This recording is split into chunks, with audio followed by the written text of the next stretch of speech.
Hello, everybody. My name's Milan Starcic. Welcome to Freedom Rising, a podcast dedicated to empowering individuals on the journey to personal growth, lasting serenity, and freedom from addiction. Tune in and join the movement. Your journey to freedom starts here. We neither represent, promote, or demote any 12-step program or organization. We are merely souls on the path of recovery with the desire to expand our lives and experiences and share them with you. Hello, everybody. What's up? Hello. Welcome to the 104th Recovery Freedom Rising podcast. I'm Milan Starcic with co-hosts Andrew Nomand, JJ, and Sydney L. Today's topic is perception. Can you share what this means to you, Andrew, and why you're happy to discuss this here today? I would love to. Good to see you again, Sydney. It's great to say that for the first time. Good to see you again. JJ, where you been, bro? Yes. I love you. Miss you. I love you too, bro. Good to see everybody today. Milan, you already know what time it is. It's love time. It is. So perception, man, I started doing a little research on this, just kind of reading through and wrestling up my brain a little bit. And it's a crucial, perception is a vital thing when we're talking about staying clean long term. Because our perception and addiction was almost reinforced, substance use as the answer. Our internal conflicts we were having with each other, we saw drugs and substances as being the answer to those problems, right? One way or another. We had distorted perceptions that reinforced that substance use, right? And it just kind of came into that cycle, right? And then when we get into recovery now, we get cleaned out, that involves a big shift, towards realistic and positive viewpoints of ourselves, because I'll keep it on me. Like I really had no hope for myself, man. I really had that distorted perception that as I started thinking about it, I was twisted up, man. I was twisted up, but as I'm coming out of this thing, man, it's, this is my journey. This is my commitment to myself. And this is where I find self-discovery, man, my true self, this is where I really learn to embrace my strengths, not the ones that I want to have, the ones that I can actually have for myself and incorporate them into my life, right? I have a step working process that's going to allow me to find out what my strengths are and utilize them. And then I think the most important part of this is being able to not be crippled by my past experiences anymore, right? Understanding my past experiences and now using them as a tool moving forward, to be able to be a better person every single day, every single moment, whatever it is. And that's where I can really take off with a new perception on my life and a new perspective on where I'm going from here and where I want to be. And there's a lot that goes into that, guys and gals. There's a real distorted perception in the addiction. It shifts, right? And then we have to come up with a realistic perception of ourselves. There's a lot of negative self-talk and stuff that goes in there before we get into this process too. And then focusing on that positive self perception leading into it. So we'll pass that to Sydney to open it up, and then we'll make it around that way. Love you guys and gals. Love you too, man. Sydney, yeah. So topic of perception, what it means to you and why you're happy to come talk about that here today. Man, so perception is like such a broad thing. I was like, where do we even go with this? Because there's so many different ways. It's exactly it though. It's that's why we're getting there. Yeah, I love it. And I was thinking about it like in terms of my recovery. And I thought about a lot of like what Andrew kind of just talked about like that distorted perception, like how I lived life. So like with this thought that my own reality was the reality, and like the ways that I thought and saw myself and saw the world was how it was. I'm sorry, my cat is yelling. We love him. Hi, Elmo. Elmo, but I can't even. He needs to stop. So this is such a bad time. He's like literally running behind me. I'm sorry. Back to focus.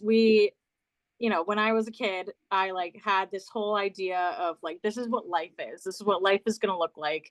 And then, as time went on, and that perception of what my reality was like, I kind of think I just created my own world. I created like the only way that I saw it was the right way. And I had to kind of step back from that. And, when I got to recovery, realized like, okay, maybe I don't know everything. Maybe everything that I believe isn't really what's true. And, just kind of try to take what I've learned and turn that into something more positive, because my perception of myself was really negative for a really long time. And I only saw life in active addiction. Like I didn't think there was a life outside of that. And it would blow my mind seeing like my family and friends that weren't using drugs, like just having a normal life. I was like, how do you guys operate? And I really could not understand how to go about seeing life without drugs at that point. And like being able to come into recovery and change that mindset with like keep some open-mindedness and realize like, hey, life can be different. Like I can see it differently today. And it's really, that mind shift has just really changed a lot for me. And I'm really excited to see where this goes because it's so broad. So yeah. Beautiful. JJ, you're up, big guy. We're passing it to you, JJ. He's froze up for a second. Am I there? Would Yes, you sir. like You're there. to share on the topic of perception? There you go. Yeah, Something's glitching. Is it me? It's you, Yeah. Milan. But you can hear me? come on, did. JJ. Come with it. Well, I did just a little research. I wanted to get some definition, and this was really interesting. I think I kicked it to Andrew. Perception refers to the process of receiving, interpreting, and understanding sensory information. And perspective refers to a point of view or a particular way of looking at something.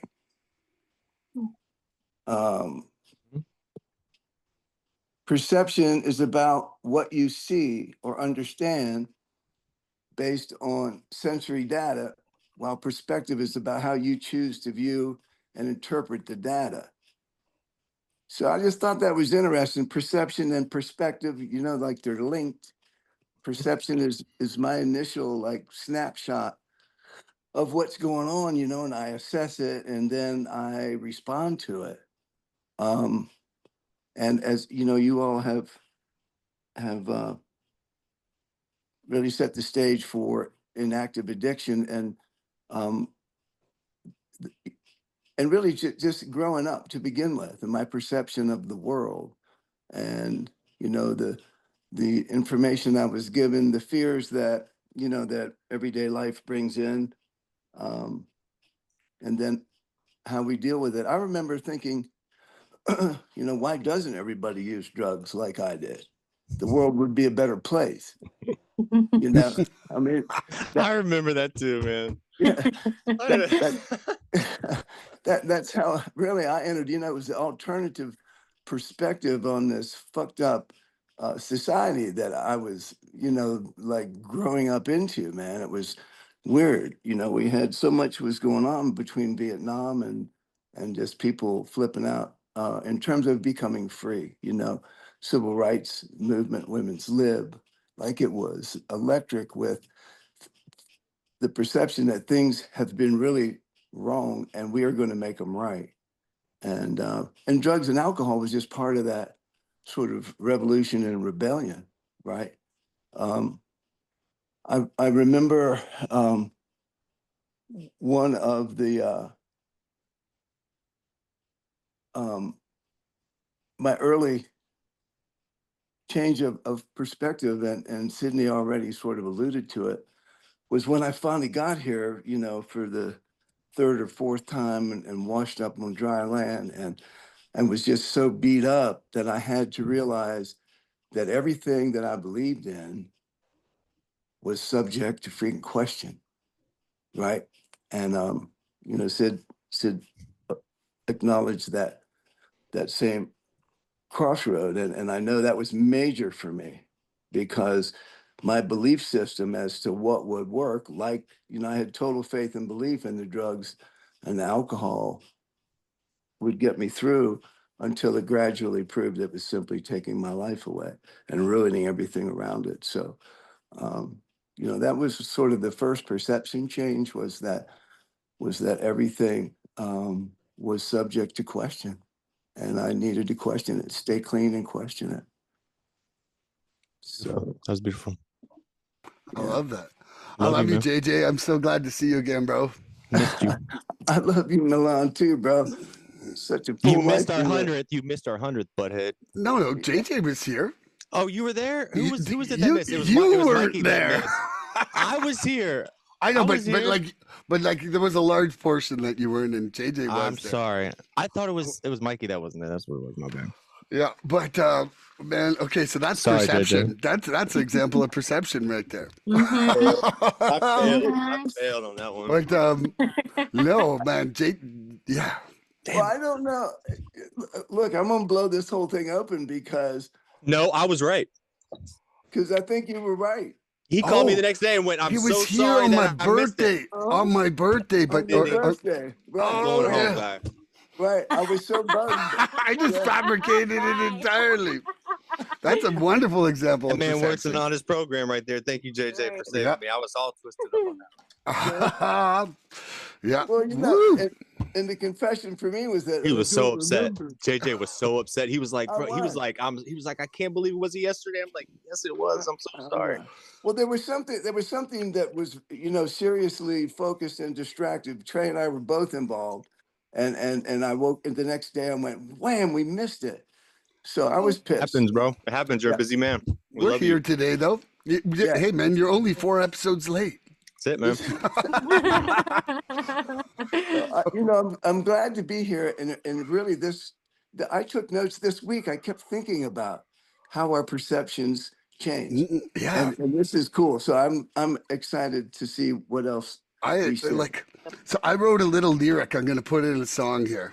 Come on. I had deception and perception disabling my reflection. Now I've got a new direction. Yeah. Hey. And Okay. and so what I realized when I came in, like getting straight, started to melt off my delusions. And then learning the beautiful tools of the steps, doing step 4 was like, man, it just showed me how great of a liar I was to myself. As Andrew would say, one half of my head was selling bullshit and the other half was buying. Except I think that 3/4 of my head was selling bullshit and 1/4 was like, take all you got. Whatever works. Yeah, but it was absolute deception. And I'm just gonna relate it to, there's a meditation I like to do, guided meditation called the 4 Pebbles, and it's really amazing. It talks about 4 different parts in it, but one of the parts is talking about how if we don't still the water of our brain, we can't perceive things clearly. And so through that distorted water, we get a distorted perception because we're coming off distorted information and also broadcasting through distorted lenses backwards. And I really think that perception is quite a lot like that. Like, it's like if we can't see clearly to begin with, how can we ever hope of responding properly? And that for me is absolutely where, I feel like how my perception defines how my entire life is. Absolutely. That's true. Very true, man. Yeah. Very true. Okay, you want to start with the questions? I would Dr. love to. I would love to. All right, Sydney, you ready? Question queen. Oh, I'm ready. How do you describe, or excuse me, can you describe a time when a change in your perception helped you avoid a relapse?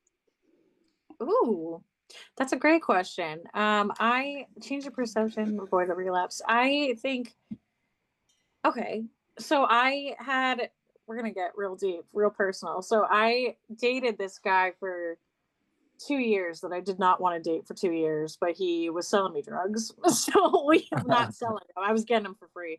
And it was a very, very toxic, abusive relationship. And he scared the shit out of me. So when we broke up, he, for the past 2 years since we broke up, he's still been coming around. He still knows where I live. He's left notes by my door, by my car. Like, I know he's around. And it used to really scare me to the point that like I didn't even want to think about it. And before I got into recovery, like I genuinely would get high to not think about it. And I just didn't even want to know if he was around me. And I think that's because, while we were together, I was just high the whole time anyway. So I was like, maybe this will help. And since being in recovery and that has happened, it's been a lot easier, and I think that's just because I've gotten so many suggestions that I've taken, like every time something happens, the first thing I do is call my sponsor and I tell her the exact situation. Then, I kind of just pray for him, like I just genuinely want his family and his life to be, I hope that he finds what I have, because I have like a very peaceful life today. And I pray that his family gets to see him the way my family gets to see me today. And like I don't have to be afraid of it anymore because I know that I'm clean. My mind is clear, right? Like I know who to call, I know what to do in that situation. And I know that like, for me, I just, it's kind of like not laughable at this point, but it's kind of just like, okay, like you're still in that place. And it gives me a lot of gratitude to not be in that place. And I think rather than going from musing about it, it doesn't even cross my mind really anymore. I remember like I might have even called Andrew. I think there was a day I wanted to relapse and he stayed on the phone with me for like an hour. And I was like, I want to get off the phone. I remember that. Yep. And I didn't use, because I called somebody about it and I talked about it. And I was like, man, like I don't know. I haven't really had a strong urge since that. I think that's because I got through it and I was like, I got through this clean. And I'm sure the next time it happens, I can get through it clean. And that's happened since then. And I just kind of roll it off my shoulder because I just know that today I'm in such a better place. And I know that that's something that I'm proud of. And I have a higher power that I can pray to and thank for that. And, I know that I know in my head, but I believe that everybody has their own higher power and they just got to find that connection. And I really do pray that he finds that someday, and that's like what my mind has changed to, that instead of like me having to be in charge of it, right, I just let that control go over to my higher power and pray that he gets the same. And that's it. That's beautiful. Was wonderful. I just can't stop smiling. JJ, it sounds like God's got her, man. God's got me, that's for sure. Sounds like God's got you, Sydney. All right, Mr. JJ, you ready? I'm ready. I'm going to ask you a question. Yeah.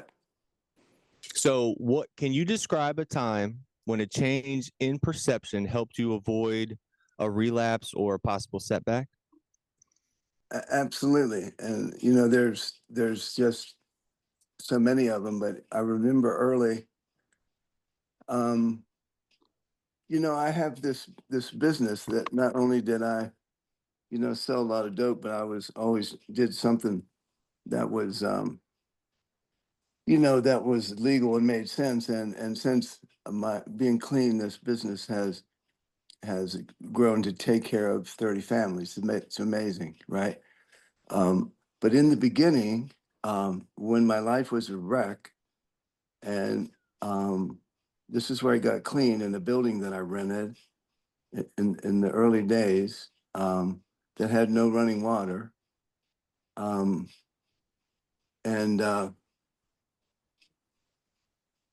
yeah, and I would come into work and like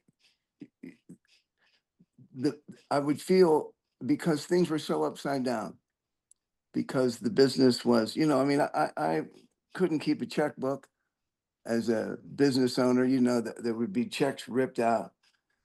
And because I went and just spent money, and just for an example, I was not managing the business worth a shit. And really still today, I'm not your typical businessman. I can work, and I've taught myself a trade, and we've got a space, in the food chain of life, and in being of service. But I remember that I would show up in early recovery and I would feel like such a loser, right? I owed everybody money. I mean, things were just a wreck. I was just really fortunate to be alive and end up in this building. But the thing that my perception changed because the guilt, the remorse, feeling like, man, you are so incapable of doing anything right. And that you surely can't get this business back, well, to where really it had never been, but where it could possibly go. And and again, when I have had these perception changes, you know, in just for today, you know, through NA, we get a better perspective on our life. And I really believe it's because of my involvement in recovery. And it was the predecessor fellowship at that time, deeply involved in the principles of recovery, that I heard myself say that you're under new management. You know, like whatever my perceptions and whatever, all that guilt, all that judgment, all that funk, obviously, whoever was here before is a loser. And so my perception shifted to, hey, we're under new management. I'm in this new management group. And it was a con for myself to just step away from, you know, what I was into what I could be today. And with the help really of our recovery program, you know, that major for me. That was a major perception change that if I hadn't done that, I don't know that my recovery would have survived. I would have just felt so useless, like, you know, so incapable, so insufficient that I would have done what I always did, which was go to the higher power in the bag instead of the power I'm learning about by being clean. So if that answers the question, that's certainly what I love it. I remember happening. Yeah. Oh, you're muted, Andrew. You ready, Milan? I'm ready. All right. Your question is. I get my own special one. No, I just missed that. What can you describe a time when a change in perception helped you avoid a relapse or a good setback? Well, like I was like 17 years of white knuckling this and that out of my 37 years of activity inside my addiction. And, right away when you said the question to Sydney, my very first thought was that the program is the solution and not the drugs being the solution. Like that is like for me, it's like the substance was always the solution. It was always what I was running to. And by the end of my addiction, it was so dilutedly amplified. You know, like I've said before, my emotional amplification for enabling using, you know, like that was a big thing for me. And so, you know, like I didn't think there was another solution. And I certainly didn't think it was going to be coming from 12 steps. You know, like that was a massive perception change. And I think as well on top of that, like, you know, I would say then my surrender of the addiction, like the fact of my brain changing and having all that speck of space inside instead of just thinking about substance all the time. I I would have bet you $50 million that was an impossible event. Like I would have. It's a lot of money. I didn't have a half hour free of a thought of substances for the good part of the last 20 years of my using. You know, like the first 12 years, I would say that there was days where I was happy watching a movie and eating pizza or something. You know, but once things fully kicked in and I was like, you know, there was not any period of time where that wasn't happening. And so, yeah, just to have that mental space from the surrender was massive for me. I'm, and I just never thought there'd be such a miracle in my life like this program. Mhm. Okay. That's beautiful. I love you. I love all of you. Are you ready for me to Guess answer? what? We love you too. You too, Andrew. I'll ask the question. Can I describe a time when a change in perception helped me avoid a relapse or a setback? So, just as an overview, when I came in here, I put a lot of stock in like the people of this program, right? People thriving were it's what I was looking for, right? I didn't understand that there was this program that was around this thing, right? I didn't understand the program, and early on, I mean, obviously it happened early on, but you'd have people that you would meet, whether it's online or in person, and you would maybe have a relationship with them, and I meant just like helping each other out. And then these people, maybe you would get in contact with somebody for a few days, and then they wouldn't call you, or maybe wouldn't invite you to a meeting or something like that. And then I would like get my feelings all hurt, like these people don't like me, and these people don't want me, and there's where my perception was like, this is about these people, right? It's about the people that I'm talking to now in this program. It's not about the program. And I remember that shift change when I'm like, I have to put my stock in this program, right? Like I realized real early people are flawed. Like all of us are flawed. We're just people, right? We're gonna fail. We're not perfect. And we're flawed, right? But this program will never let you down, right? Like this program is what you want it to be, it's everything you want it to be and more. If you're looking for reasons why it's going to work, you will fucking find them. If you're looking for reasons why it's not going to work, it's not going to work out for you. You're going to find them. This is such a simple, super simple ass program, man, made for just the most complex people in the world. People that, and on top of that, most of us don't feel like we should even be here anymore. And but that's when the magic happens, is when we find out that we do deserve to be here, and we do have something to offer this world, and we can make a difference in somebody else's life and maybe other people's lives. And we can live by spiritual principles without having to process our way into them. It's possible. This thing's possible, right? We start getting all this stuff starts coming back, and yeah, it's uncomfortable. But if you put your stock in this program, man, it's worked for hundreds of thousands, if not millions of people out here doing the same thing. We're going through the same shit we're going through every single day, doing it clean. Mm-hmm. I go to a lot of meetings. I hear a lot of the stories. Talk about a 90 and 90. That's a joke to me.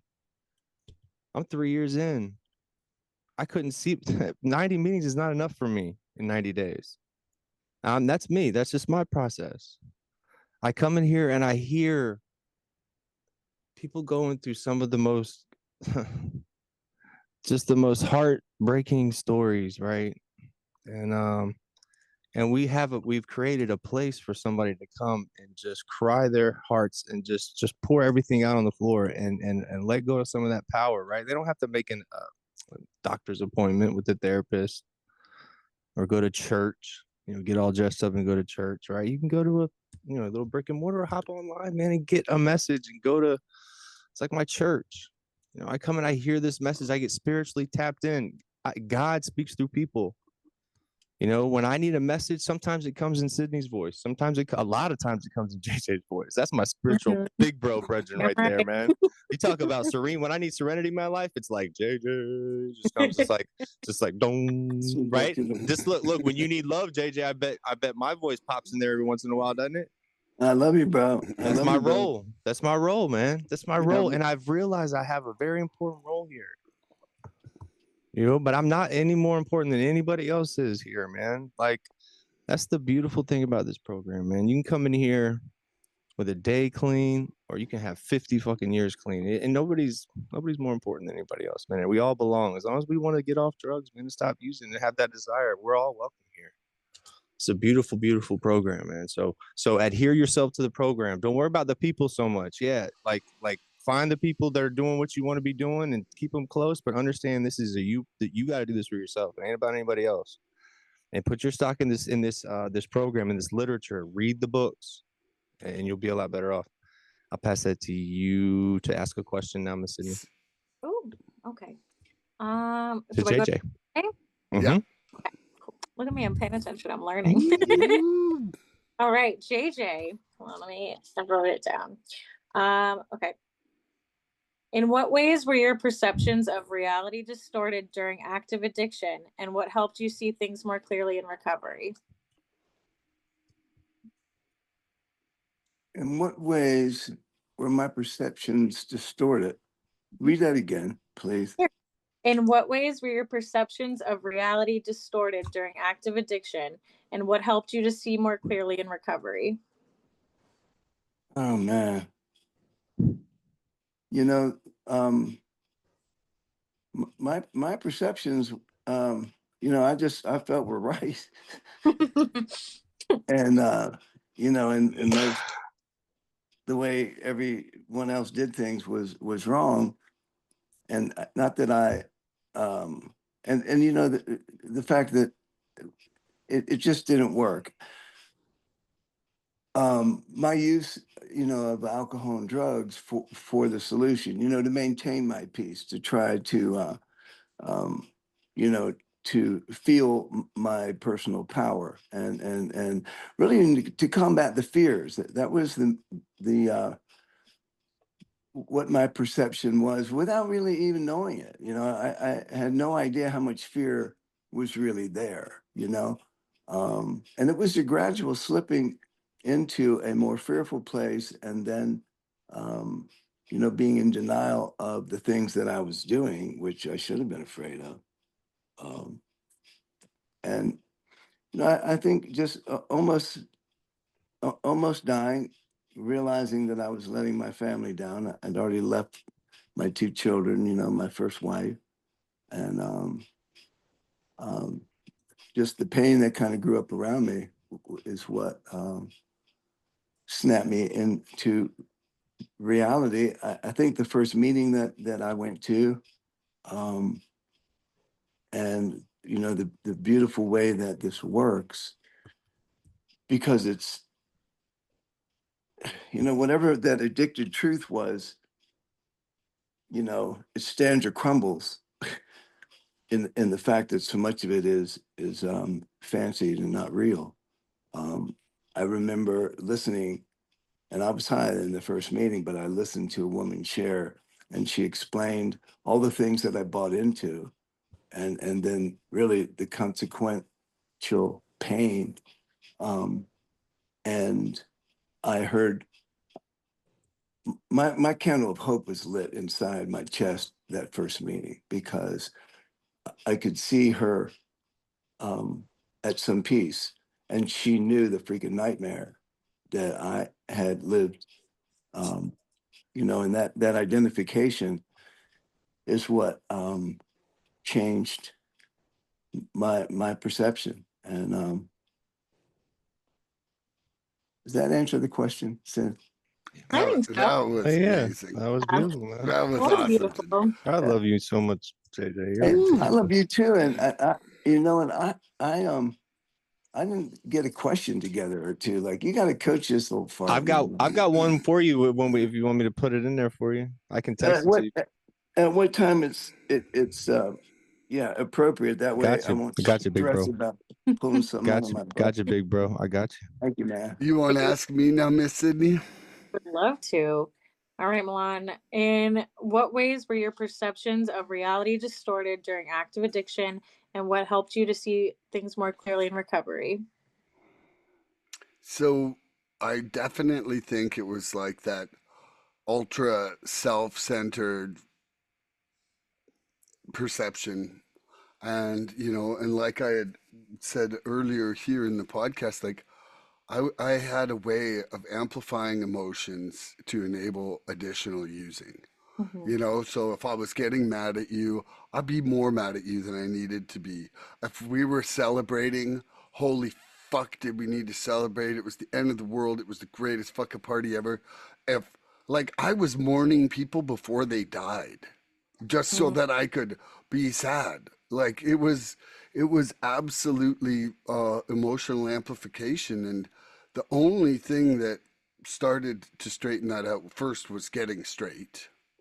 You know, like being straight was like some of the stuff I'm like already I was like that doesn't add up anymore, you know, but but then you know doing the step work like really really really man, anybody out there who's like fearing their steps, man, the steps are the steps to freedom. Like for me, if I had not done my you know step 4 to 9 there, I wouldn't even know who I was, and I would not have 1/4 of my freedom.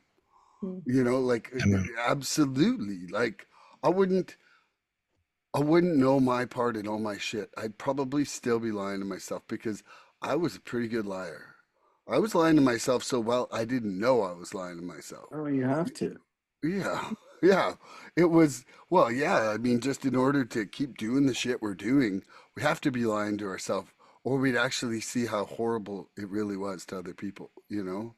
And so it was step work that saved me, and it was using enabling deception of perception. So I think I'm going to leave that there because I love you and I'm done.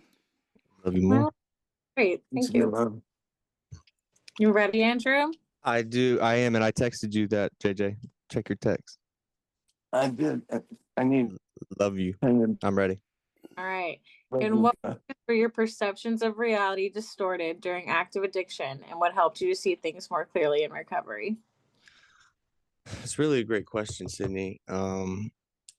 You know, my perception in active addiction, I think I touched on this in the opening, but my perception was that drugs, you know, they were my answer, you know, for my internal conflicts that I was having. You know, drugs were my artificial means to gain my spiritual experience or whatever I'm looking for, because my literature tells me, Miss Sydney, that I'm born a spiritual being. So that means I'm looking to tap into something spiritually at some point, you know. And I was using drugs as that artificial means to get there, right? I thought I was feeling good, man. Had it going on, you know. And I realized looking back at it, I didn't have shit going on. I didn't have nothing going on, you know. And you know, now I have these books, this literature. The step work is my practice, my practical means. You know, that's my like, do this, and you'll get this. You know, it's a lot of work, but it's my practical means, man. I'm not like wishing on a prayer, right? I'm not like throwing stuff up there to see what sticks on the wall anymore.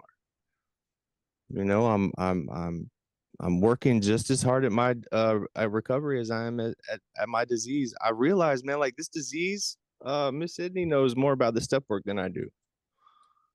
My disease damn near wrote the fucking step work, wrote the book. So I got to work a little harder than you know, that guy that wants that job, that just got, you know, wants to take my job from me at the new workplace, right? I got to work a little harder than my disease, because I want to stay just that much more in front of it, because man, I know for a fact it's always back there, man. And like if I get stagnant or complacent, man, it will trample over me. It'll trample my ass, man. And you know, I've put too much work and time into this program and into the people of this program and into myself to let myself and y'all down. And y'all done the same for me. Y'all put a lot of work and time and effort into me, and prayed me in here. JJ, you prayed me in here for 20 plus years, man. You know how many prayers you put up in the air for me before I was even fucking born, man? Like I can realize that shit today, man. I do not take that shit for granted, man. It gets me emotional when I talk about it, because I didn't have to be one that got scooped up by one of those prayers, man. I didn't. What? Who am I, man? I cannot risk going back out there, man. And not, and look, even if I go back out, right? Y'all don't hear from me for a couple of weeks or something. Y'all are praying specifically for me. That still doesn't mean that one of those prayers are going to scoop me up again. It's not, bro. I could. The shit going out there now, man. You never know. You never know. So you got to really, really stay on top of this perception thing and how you view yourself. And you really got to put that bat down and pick up a feather, especially when you come in here early, man. You got to do that to yourself, man, because if you can stay clean for one day, bro, my books tell me that's a fucking miracle. A miracle. If you can stay clean one day, even if it's never followed by another one, I think it says that, quote unquote, even if it's never followed by another one. So if you come in here about 2-3 days clean and you think you're the scum of the earth, bro, you've lived 2 to 3 days of miracles back to back. Get in here and ride this wave, man, because you don't have to leave. You know, they say keep coming back. You don't have to go anywhere, man. I came in here and I just didn't leave. So love you guys, man. I think that answered the question. I got off on it a little bit, but I loved it. I love y'all. Thank you. All right. In what ways were my perception of reality distorted during active addiction? What helped me see more clearly in recovery? Kind of like what you guys all touched on already, but like I think that self-obsession piece was like very big. And I remember coming in and being like, I don't understand how I'm so obsessed with myself, but I hate myself so much at the same time. Like that was such a weird perspective to think about, that like I had two sides of the coin in my head, and like to differentiate like where that came from. And I think that was kind of like the same as like how I feel now about like my recovery brain, my addiction brain, you know, just kind of battling it out with each other sometimes. And I don't know, I think like in active addiction, like, you know, like I said before, like I couldn't understand how people even just like clean their house without doing drugs, or like made dinner without doing drugs. Like it didn't make any sense to me. And you know, had friendships without people that did drugs. Like it was just so many things that felt so normalized and real to me. And honestly, like I think I was a very angry person. I think I was very resentful to a lot of people for not having to do drugs to do those things, and like have those relationships that just felt like something I wanted. Like there was a lot of stuff that I saw that I wanted, and I think I was resentful that I didn't know how to get it, you know? And that's what I think helped me see when I came to recovery, because I get to be in a meeting and I get to hear people talk about what I want and how they got it, you know, and I don't have to. I was always really afraid to ask for help. I was always really afraid to seem weak, you know, and that was like kind of this image that I put on. And you know, like Milan said, like I was a very good liar. Like I would convince myself that I was telling you the truth, so that way I would believe every single thing and remember every single word. Like you had to keep it up. And like that came along with like not asking for help. Like it was just, everything's fine, I'll figure it out.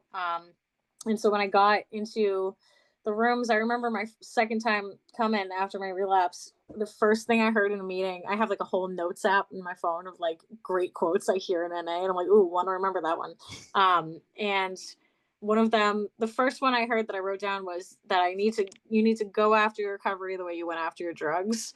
And that changed everything. And that's when I was like, yep, that's what we're doing. That's the only thing that I want to do today. And that changed like the way I saw everything.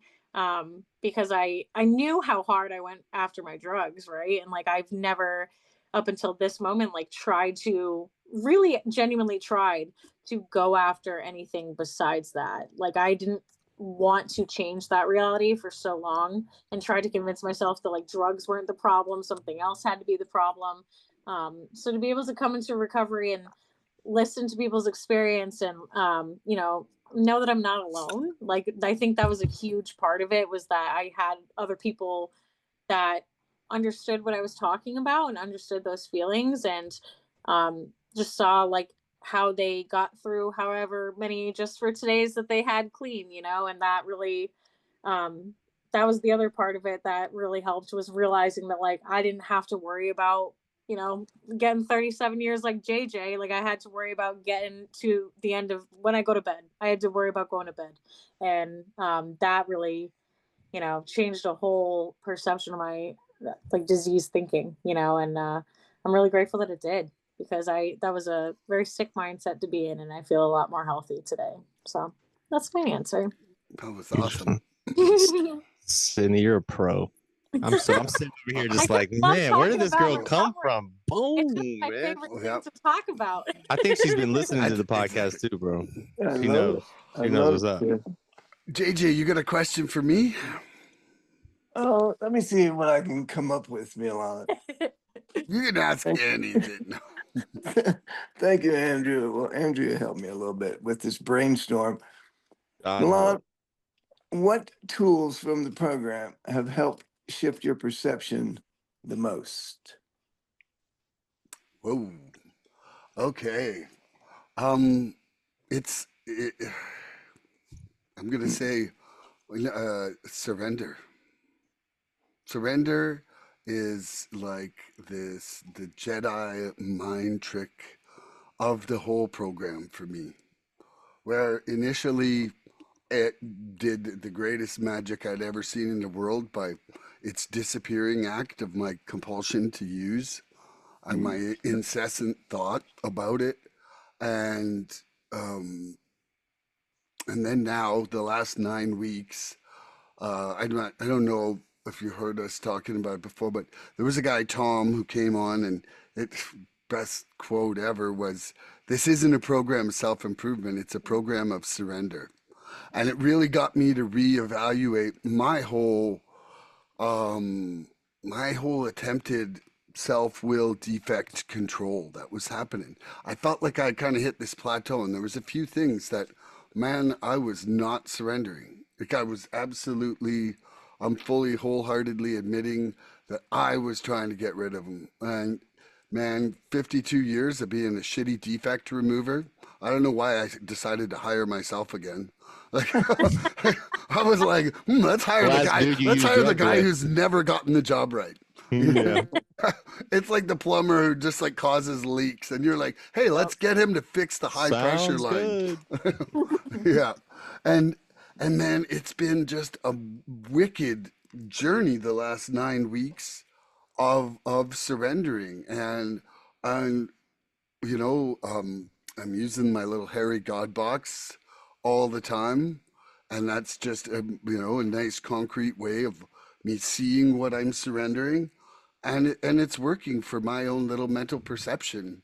Like the perception of there being that hairy God box and the actual like real piece of paper with what I'm dropping into it. It really helps me visualize when I'm giving stuff away. It's been nothing short of like like a multiplying force of my ability to surrender stuff. And it's kind of like when you write down your step 4 and you look at that shit, and you can't just like, that's one of the things I found about like writing out the different step work is like you can have these little quick thoughts that go through your brain. But man, when it's staring you in the face on a piece of paper and you can look away, but then you look back and it's still there, Yeah. like there is just way more power in that. And so when I'm giving stuff away to my hairy God box right now, it's like I don't just write it. I take a write it, I look at it, and then I fold it up and put it in. And then I look at it that I can't see it anymore. And I'm like, those three parts to it, the writing, the observing, and the observing it going away are really assisting me in my whole journey of surrender. That's beautiful. That's beautiful, Really? man. Sydney, Yeah. did you get your Harry God box yet? I didn't. Okay, just keeping you up to. I've been you know, thinking about it every day since, though. Just I have saying, a hop on, box hop on. about to run out, and I'm thinking I'm going to use that when it runs out. All right, JJ, I'll take that question again, sir. A hairy God box, though. You got me a little bit stumped with Ooh, this. you don't. You Oh. gotta tell him. Gotta tell Okay. him. Gotta tell Okay. him. So, my friend Bryant, who's come on the show, you Iceman. Okay, Iceman's first sponsor. His name was Harry, and he was much older than him, and it was like hardcore. It's like not a real Harry God it was box. like I'm not afraid of offending you. You're going to get straight. Like good old AA. Like hardcore. Like we don't care about your feelings. Like you're going to be Right. sober. And Boy. but one of the things he did to kind of help him visualize giving away his will was taking a little box. Look at Andrew right there. So like if what you're not giving away is controlling, like what your wife says to you today, you write what she says to me today, and then you fold it up and you put it in the box, and you have no control over what she says today. And so I when he told me that, I made a box, except I call mine HAIRY, so mine's a hairy God box, Right. and has a maze on the outside. It's on the kitchen table, and I just literally have a piece of paper there and 2 pens in case one of them gets stolen. Like I'm like, and I just like write down. I'm like, I wake up in the morning and write like 4 things that are already. I'm like starting my day resentment free, and put them in the box. And now I'm like, I can't think about them again. Because if I think about them, I'm like, hey man, they're in the box. It's not yours. And I'm all about the God box. It really, what was totally throwing me off in a visual is hairy the part. hairy Yeah. God box. that's why it doesn't All matter. right. It's all news and all personnel bulletin. When somebody's on this podcast and they have not heard about what the hairy God box is, we must stop immediately and tell them Right. exactly what it is. But again, you know, it's perception, right? Because what I envision is a freaking chia pet God box, right? Yes, And- that's a good and- point. Well, and for me, it's like, Chia. yeah, I'm gonna give my God box a haircut before I start putting things in it. So I'm really glad to know that Harry was a person. So Yeah. I dig We it. have shifted perception big time Yes, on that we one. have. So Yes, we have. I'll take that question, bro. Some Well, people here like it a comes. waxed God box. See, There go. he had to go there, Sydney. I can't take him anywhere. I can't take him anywhere, dude. JJ, I can't take him anywhere, man. Okay. Well, listen, I've got a question for you, Andrew. I got an answer for you. Okay. Well, the question is, what tools from the program have helped shift your perception the most? Oh man, that's a really, really deep question. You know, the first thing that popped into my head was love, but and that's true. That's kind of the overwhelming factor. But in terms of like strategic factors and things in there, the first thing that came to my mind was reading this literature, man. This literature gave me. There was my biggest tool, man. Every line I read, I was reading something more about myself, and I was being able to relate to myself more. And when I had a question about myself, because we have a lot of questions about ourselves. I still have questions about myself. And when I do, I go and I talk to my sponsor, and we get in the literature and we read about it. You know, there's not 500 books that we have. You know, it's not like a bunch of encyclopedias we got to go sift through. It's all there, man. It's all there, and it's all written beautifully too. It's all written in a way where, like, if you're in a place to receive it, you're going to get your answer. You know, we work these steps, right? We work these steps, and it's guaranteed, man. It's guaranteed. If you work these steps, you're going to have a spiritual awakening. You know, as a result of working these steps, we have that spiritual awakening. So if you don't know what that is, or you haven't been able to quantify that in your life yet, just continue what you're doing, staying clean and working these steps, because you will have that. You will have that in your life. And so that kind of brings me to the step work, man, and specifically step 10. You know, step 10, when I got in here, I thought it was just like a throwaway step. It was like that little vacuum step that, like, when I messed up, I had to use it. Right. Bro, that's my ace in the hole, bro. You talk about like God's love letters to me. Well, that's like reindeer. He's the first one that lines up. Like here we go, man. Like get your, unload your day. How can I help you? Right? I can lay in my bed at night and step 10 my day, man. And in a systematic way, every day stay consistent with how I want to be as a person. And how I want to show up that next day, how I want to wake up in the morning. Is all based around that step 10 inventory, man. And just being able to daily go, okay, I'm not addicted to drugs anymore. I'm not a drug. First of all, it's not about the drugs. We don't have a problem with drugs. It's us, right? But I'm not a drug addict anymore. You know, I'm not addicted to drugs anymore. So I've got to, move forward knowing that I'm not a bad dude anymore, right? I'm not that guy that's going to wake up and have to feed myself before I feed myself, right? Every day, which that was, bro, you talk about no way to live, man. Inactive addiction, waking up, man, not knowing why my phone's ringing, running from my phone because people are asking me for money that I owe them.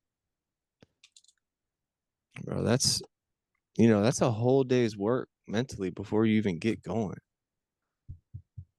I remember using countless DOCs before I even get up and get my day started, man. I'm already knee deep. I'm just looking at it and killing anybody or myself, you know. So I'm able to step 10 this thing every single day, Milan or JJ. And Milan, you are a walking step 10, walking, breathing, in real time Ribbit. step 10. If he pisses somebody off in the podcast, he'll just kind of venture right back to him and be like, "Hey, I'm sorry if I upset you. Don't mean to be doing this right now, but hey, I don't want to have to call you later or put it in the Harry God box. So I want to just say this to you, right?" And so I love you guys, man. That's my answer. That's Love you, beautiful, man. man. No, it's powerful. It's powerful what we're surrounded with. What tools with the S plural from the program have helped shift my perception the most? And there's many Sydney? of them. Yeah, you got Sydney's got to go before you. So JJ. you'll ask Sydney and then you'll ask yourself, sir. I just didn't want you to get started. He was so eager. He was like, "I want to go." love you. I know he Well, loves no, listen. No, I just went through and I said, "Yep, all three of them have answered." I've already asked Sydney, so forgive me, Sydney. I'm going to do Milan's 10th step and my own, and I'm going to apologize. So, Love you, bro. Sydney, I'm Yes, going to read your question. Please do. Your question is, what tools from the program have helped shift your perception the most? You know what's crazy is I had almost this exact same question ready to go. So I'm actually That's awesome. That's awesome. That's funny. Tools of my perception. So you guys have already talked about like such great stuff that I relate to. I think, getting a better understanding on like what the spiritual principles are that like I want to live by today, and like what I think one of my favorite spiritual principles is God-centeredness, and I think that has really shifted my perception on a lot of different things of life, and like going along with that is like the humility piece, that like because I really was so just not a good person, to be honest. Like I really just didn't really care about anybody but myself, and what happened to me, and I didn't care about like who I was affecting, and to be able to come into recovery and learn about those spiritual principles was really something that did shift that perception, in the sense that like I learned I wasn't the only person in the world that felt this way. I wasn't the main character in every situation. I had like a complete shift in who I was, when I started realizing that there was a different way to live. And, being able to put, like surrender was mentioned, like being able to surrender to that God-centeredness, and to be able to say, like, I am not special compared to everybody else in this room. Like we've been through similar stories and similar things. And, that doesn't make me any better or less than anybody else. But also, I'm not past my step 4 yet, but my step work has been pretty solid, and I think that has been a really big tool in my recovery, because I remember I can tell. you. Really? I that. Yeah. Like I remember the day that I read my step 3 to my sponsor, and it felt like that was it. I was like, I can't go anywhere. Like I don't want to, like that was really a big change for me. And just I get so excited talking about step 4. Like I genuinely love it so much, and I'm like working slowly because it's very thorough, because I don't want to miss anything. Like I want to be completely honest for the first time in my life. The first time ever, I'm like, man, like every time I lie now, I literally do call my sponsor. Like if I make even just like a tiny mistake in a sentence, I'm like, I didn't mean that. I had to tell somebody about it. But like I think and honesty is a spiritual principle too, right? And I like there's so many things that are just the opposite of what I did for my whole life. And it became very evident to me that the tools that I used in active addiction weren't going to get me very far without having those addictive patterns, and I don't want to live like that anymore. And so I was like, how do I be a person that I want to admire today? And like, there are so many people in the room that I admire. So how do they have what they have, right? And like, how do I get that? And I just kind of listened to like the tools that, people with more time and more experience had, and just kind of ran from there, just kind of like, what do I need to do today to be good in my recovery and be solid in that recovery. And, you know, I think it's gotten me to a pretty good place right now. JJ, who is this woman in front of us right now? You don't know, but I love it, Bro, man. I'm sitting here watching JJ. I know he's thinking the same thing I am. I'm just like going, what? I love you, Sydney. Bro, well, you know, wow. I love you. Proud of you. So proud of you. Yeah. You know, you're just an example of what's possible and what is so beautiful. And you're one of the tools, you know, for real, that God uses. I mean, I absolutely appreciate your journey and the fact that, you know, on our meeting makers, you're so committed and you're there. And you know, you've been given a beautiful brain that you didn't totally kill, and it's coming back, and it's amazing. So I really appreciate your share. And please forgive me for I was in conflict, like, wait a minute, did I call on everybody yet? Got your back, bro. A spiritual principle, so we're good, JJ. We're good. Well, thanks Beautiful for your answer, share. Sydney. That's Yeah, beautiful. it's just beautiful for real. I guess now a process of elimination, it's time for me to ask the question, what tools from the program have helped shift my perception the most?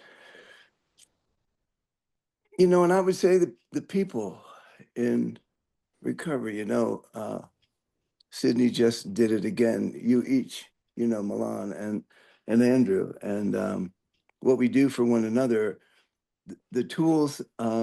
You know, that woman that I first listened to, and I remember thinking too, like, well, who would want to be 5 years clean and sober? I remember thinking that, but yet she nailed me deep, right?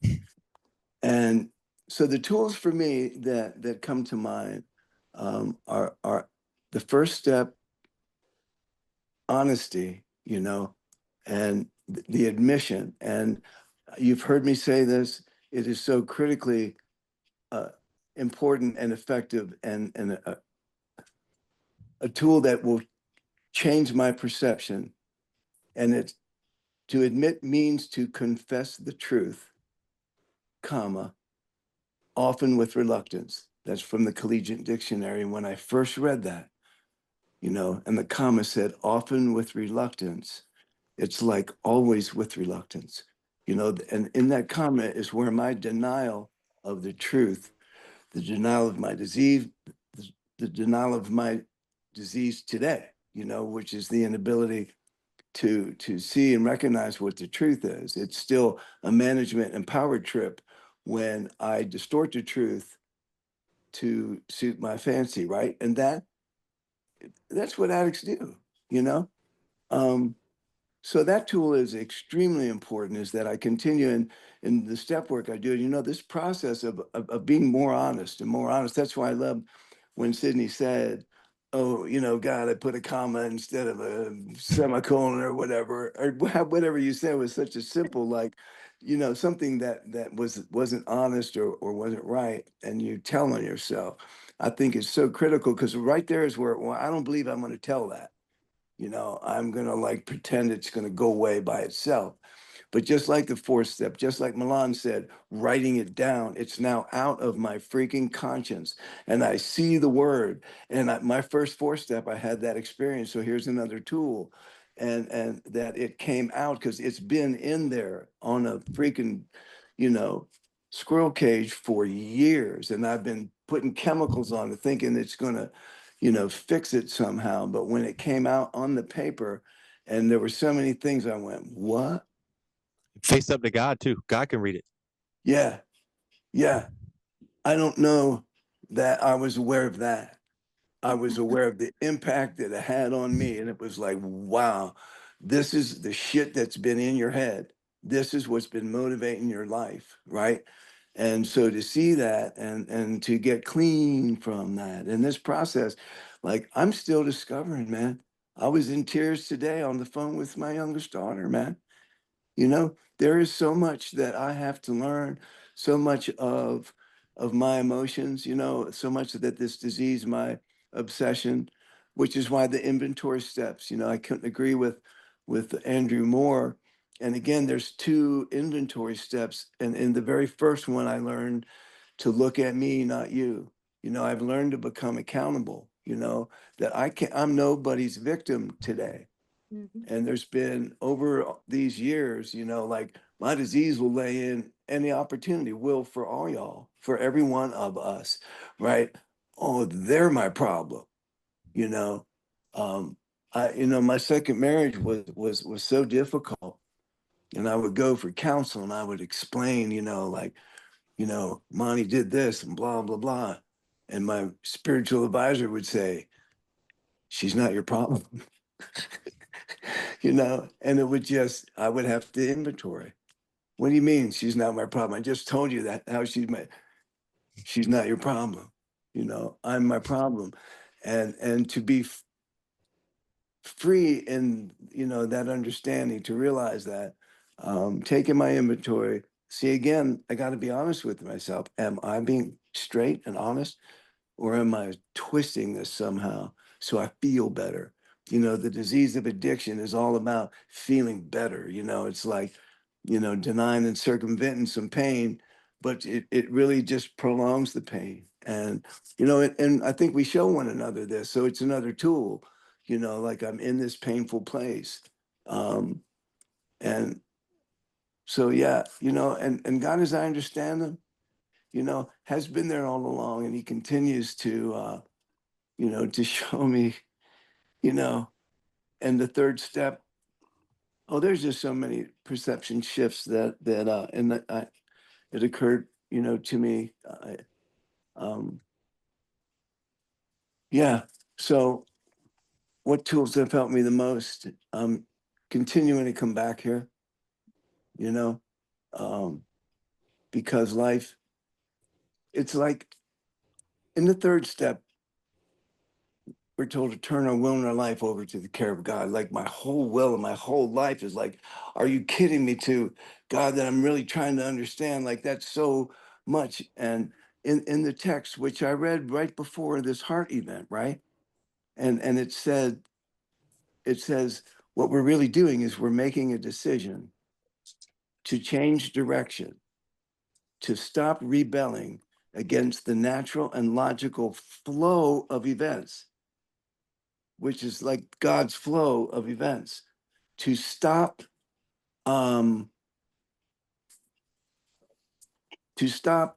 what is the freaking word? This is so important, to stop wearing myself out. It says to stop wearing ourselves out, trying to make everything happen like we were in charge of the world, right? The lack of surrender again. Milan said it earlier. How free do you want to be? How free do you want to be? And it's a constant process, because my disease of addiction, self-obsession, self-centered fear, and the things that I have to continue to submit myself, to the inventory, to discover the defects that, man, I just missed, So there's so many tools, man, and that's why I Can we cannot. see the light, man? Can we see the light? I mean, yeah. Can we accept the light? Can I accept the peace that God really has for me? Something else in the fourth step, where it talks about the layers of the onion, right? And we were always working about getting the layers of the onion off. But in the literature, God, it says, why are we doing that?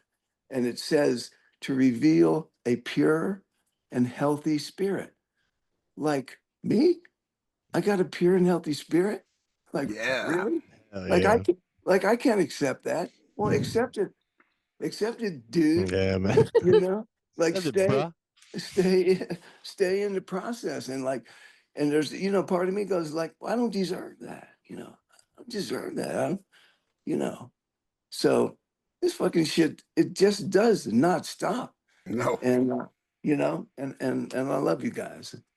Love you, And there's bro. more, but I got to stop. Someone else got a question. I love you, JJ. That was epically amazing. It was, man. I love you, man.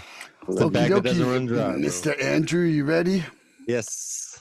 Perception is not truth. It is the lens we look through, shaped by our past, fear, and ego. How has recovery helped you clean the lens through which you see the world? Wow. It lets me see things for what they really are, man. I'm finally walking out of this painting that I used to live in. You know, I talk about this all the time, man. Like when I was in active addiction, I used to look at people and wonder how and why they're doing what they're doing. And I used to think that it was so far from what I was going to be able to do with my life. And then you know, we have better days, really no good days, but you have better days than not better days. And I remember just I felt like I was in in a painting almost. Like some days were more lethargic than others, you know, and sometimes they were, you know, a little bit faster, but it felt like I wasn't in the same universe that other people were in. You know, I felt like I was in like a sidecar universe, just kind of watching things. And I was uncomfortable all the time, man, unless I was loaded. You know, unless I was loaded, I wasn't really comfortable in my own skin. And so coming into recovery, you know, brass tacks on this thing is it got me clean. It showed me how to go live in a daily program, a just for today program, and try to stay clean just for today. And you rope a couple of those along, and you can start feeling a little bit better, right? You can start feeling the real feelings that, you know, in these emotions, right? And you can process them and not try to cancel them out with a drug, you know. And so a lot of times we'll go into a rehab facility or something like that, but whatever it is, you have to get clean first. You know, it's very, very important to understand that staying clean is enough for anybody with any amount of clean time, right? That's what you need to understand coming into this thing, like immediately, is that just not using today is enough. And you should consider yourself an amazing person if you can do that for just one day. I remember thinking about that and kind of letting go of that possibility. I was like, man, I was on so many different things that I'm like, well, I know I'm gonna at least drink or smoke weed for the rest of my life, or, you know, I just like it's crazy how our mind just goes, okay, we cancel the rest of our life being able to do certain things without that. Like it's crazy how the disease really wraps us up to where there's no outside thinking of that, right? It's like in that bubble of, hey, I'm just gonna die high, right? I'm gonna die with this in my pocket, right? And we just give into that, man. We surrender it. We surrender our lives to it instead of like something else that kind of made this thing happen. You know, it's wild to me. So there's my new lens, right? I come in here and I'm told that I don't need to have a whole army of people to get me clean. I just need to have belief in myself, a God of my understanding, and one other person. I need three things. And bro, I can stay clean the rest of my life if I choose to do so. And then I was told that I don't have to use drugs ever again, young man, even if you want to. Even if you want to use drugs, you don't have to. And that put like a little spin. I was like a little you are like, are you trying to say I can't do it? Like, you know, it was like a little subtle trick on me, like they were just trying to test me or see where I was at. And that's a really good one, because you can kind of see where somebody's at right there when you say something like that. Like if you look at their face and they just kind of laugh you off, you know they're here to get their piece of paper signed or something like that, you know. But again, I was that dude too, where I was in here trying to get that piece of paper signed, and it was the initial introduction to this program that I needed, you know, and seeing those H&I groups come in and talk to us, it was really, really important. But I saw no angles. I saw people living clean, and they walked tall. They looked good. They smelled good. There were no angles, man, and they were respectful individuals, and they all seemed to sing from the same hymn book, JJ. You know what I'm talking about, right? And it's you know, there are doctors and lawyers and therapists in these rooms, but we don't know about it. Their role is not to tell us who they are. You know, because we're not doctors and lawyers and therapists in here. That's why this thing works. Specifically why it works. You know, because we come in here and we read these books, and we come in here and we talk about our problems, and we have a common way to come to the solutions here. You know, if we can read this literature, we can all be singing from that same hymn book. It gives me the accountability factor with somebody day one coming in here. You know, there's some accountability to it, right? They're hearing it over and over for a good reason. Why? Because it's in the literature, man. It was written for you by you. That's the answer. The answer is in there. And so it allows us to be you know, more poetic with our answers. And it allows us to all really have some kind of accountability factor to somebody who's coming into this thing not knowing what in the F is going on right here. Why am I here? And a lot of people don't even want to be here. They're just here to get that piece of paper signed, right? Top of the hour. Let me get that code. Let me get that code, man. I'm just listening today. I'm at work. Love you guys. And I think that's my answer. Did I answer the question? I think so. It Miss doesn't matter. Sydney, perception is not truth. It's the lens we look through, shaped by our past, fear, and ego. How has recovery helped you clean the lens through which you see the world? I like that you mentioned fear and ego in that question, actually. I think I missed that the first time when you read it. And wow, that just like hit different the second time you said it. I don't know. Clean the lens. So I think that's just two things that I had to let go of, right? To like shift that perception in that lens was I needed to turn that fear into faith and put that ego into service instead, you know? I think that was probably a really difficult thing for me at one point in my recovery, and today just kind of feels natural, which is a beautiful, beautiful gift of this program. And you know, I really was like afraid to live without like just relying on my addiction. You know, like I was afraid of like the unknown. I was afraid of change. Um, and I just really loved just doing what I was doing. You know, like there was not a single thing that you could tell me about my drug use or other areas of my addiction that I was doing wrong. You know, I was like, I can do it better than you can do it. So I'm going to keep doing it. And that was that ego piece at the same time, right? Because I think I, you know, when something's new, you don't know how to do it. So there's all those people living clean, living without the use of drugs or sex or whatever it is. And I had no clue how to do that. And so, you know, to push that aside, it's like, I'm better than you at this area. Um, and that's what my life is going to be like. And I think that fear of change really came into play when I got here and, you know, had to put that aside and put faith into, I didn't really have a super big relationship with the higher power when I first got here, but I had to put faith into the fact that other people were able to change their perception on life because of this program and because of recovery in general, and put faith in the fact that I could maybe do that too, you know, and, take myself out of it, take my ego out of it, and put God in front of it, and put the group in front of it, and put whatever I needed that wasn't an addictive behavior, you know?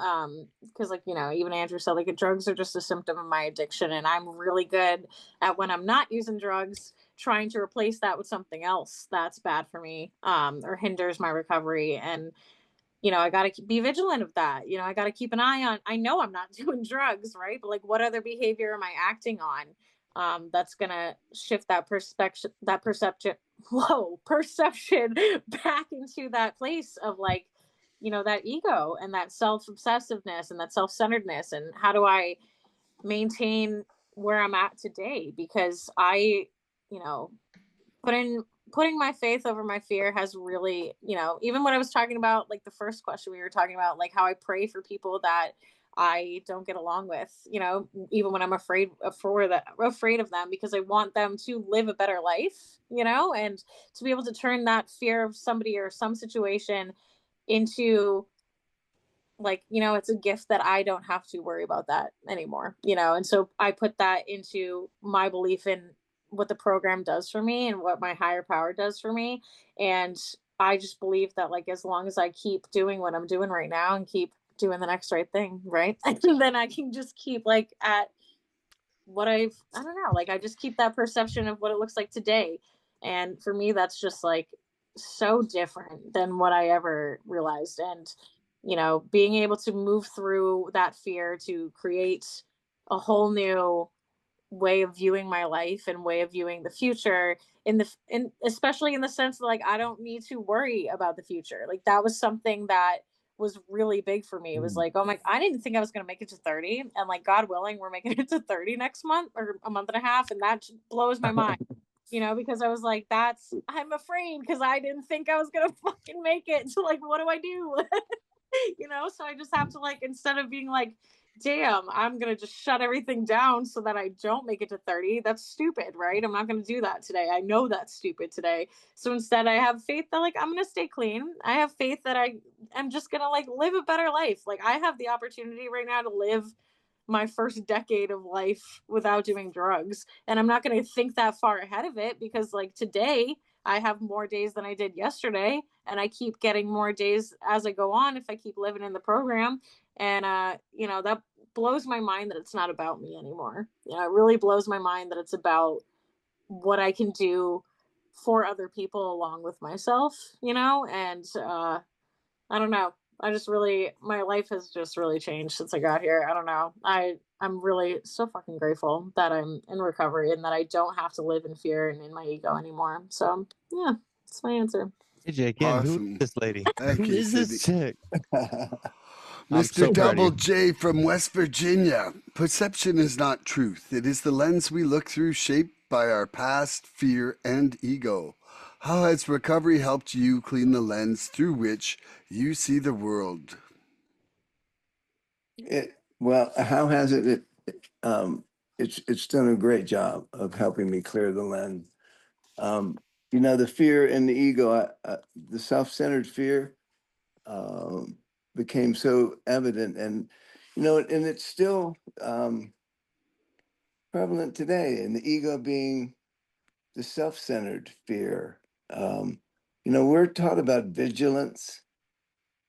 Of that word, to be vigilant. It's like all along the watchtower. There's like this disease does not freaking rest. So Milan, read it one more time. Sure. As our perception shifts, so does our reality. Sorry, I'm on a different. Perception is not truth. Foreshadowing. It's the lens we look through, shaped by our past, fear, and ego. How has recovery helped you clean the lens through which you see the world? Yeah, yeah. And I took note. Andrew talked about, but he was living in a painting, and I was reminded that I was living in my own freaking adventure movie, right? Leaving my wife, it was Bonnie and Clyde, and then it went on to any number of freaking films, and somehow I was there, and it was I'm surrounded, and it was all this in my head, and it it's just amazing. What works is our incredible program, and I heard a few years back about the fourth and fifth step, sixth and seventh step help keep my windshield clean, right? So that really the sunlight of the spirit can get through my windshield so I can see clearly. And what seems to, if I'm out on the open road, bugs are going to be hitting on my windshield. I'm just going through life, so it's going to happen. And I continue to discover, the defects, my obsession, my ego, my fear, got wrapped up in the business. Like I'm clean. It got wrapped up in my recovery, which is not a problem. It's my recovery is still at the very top of my list, and it's given birth to so many creative realities, but still my disease of addiction, the cunning enemy of life, had me obsessively work. I used to be at work till late at night. And I remember thinking like I was going to do one more thing. It was like, I'm going to have one more drink before I leave the bar and go home, And So, and I felt that, God, I'm still sick. So it continues to be a process of identifying what the defects are that will creep in, if given half a chance. I've come to see that, and some of us are sicker than others, as I listen to Sydney, and I love the fact that your faith replaces your fear readily, as you say so, right? And I continue discovering, and again, it's a matter of me being honest, because, well, here's my fear showed up again, you know. My defects, you know, can hide in my doing for others, you know, like as we're told, well, I've learned to give of myself. Well, I've fucking given of myself till I have to ask, why are you doing this? Why are you giving so much? Is this simple people pleasing because you feel like such a donut hole that you got to continue to give until, right, you become so important to somebody that you're okay. So, and again, vigilance. So like, why do I do the things that I'm doing? The truth. Am I really happy? Or am I putting lipstick on a pig and going, we're really happy, And, it's just, I mean, this is my life. I don't know about y'all, but this is how I go through it, realizing and discovering these things. I know I've shared that story about this disease of obsession or fear can hide in my humor, right? When I wrecked my car, right? And I'm explaining that I had fallen asleep because I do so many things and I don't get enough sleep. FOMO. Right. But you know what? Either I suggested or someone said, I've got too many irons in the fire, and Yeah. my response was, right, well, I got to build another fire, you know. All right. So you laughed. I get away with fucking murder, right? Yeah, I man. get to go build another fire and kill myself.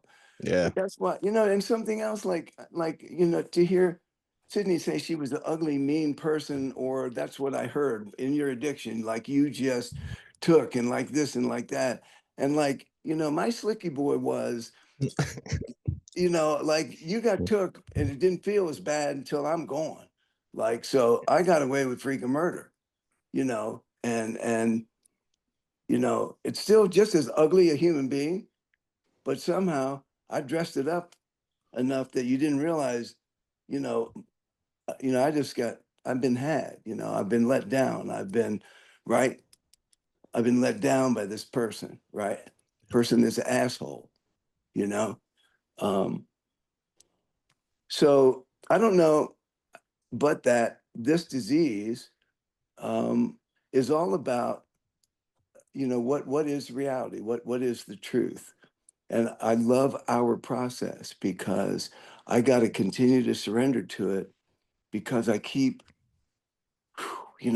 discovering where my fear, which again is a cunning enemy of life, and I wasn't born and given a spirit of fear. I was given a spirit of love and self-control, is what I'm told, right? And that's what the faith is about, is for me to continue learning how to get the fear honest. What am I afraid of? And when I realize there's nothing to be afraid of, that's the promise of this program. I think I answered the question. Love you. Keep the faith, baby. Love you, JJ. It's so nice to spend time and just get to have some of your wisdom imparted on me, brother. I find it so valuable. It feels like such a bumble walk through life, and you guys say it's so wise, and it's like, I'm just so blessed to have made it this far, and it's really such a gift. I'm so grateful. Okay, perception is not truth. I'll ask myself the right question, I promise. It's the lens we look through, shaped by our past, fear, and ego. How has recovery helped me clean the lens through which I see the world? Well, most recently, It's changed so much. It's changed so much for me that I don't think there's enough time on this whole podcast for that. But most recently, um, since the time of my great resurrender of March 2025, um, what I'll call that. That's what I'm going to call it from now on. The great resurrender of March 2025. Oh, you're muted though, Andrew. So, Um, like before Christ, after death. Like, boom. Yeah, that's right. Then there was another lady I met at one of the in-person meetings here, and she does a phenomenal job at remaining grateful in all circumstances. And that is like for me, it's been like one of the missing pieces in my puzzle. You know, like I